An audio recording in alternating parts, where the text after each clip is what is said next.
Germination of seeds. చెప్పండి. Germination of seeds. Welcome to the project is germination of seeds. For that we need water and soil.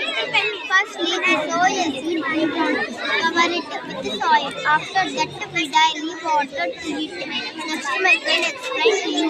Then after some days the seed itself sprouted in the third stage. We can observe that sprout becomes a small plant in the third stage. We can. ఇది second stage. First stage is seed, second stage sprout. సరే.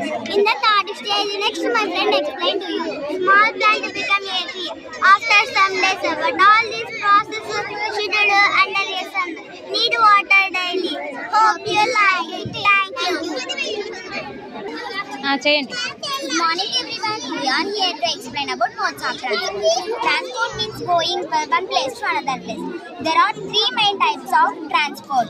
There are land, water and air transport. Land transport includes cars, buses, trains and air transport. After schedule continue.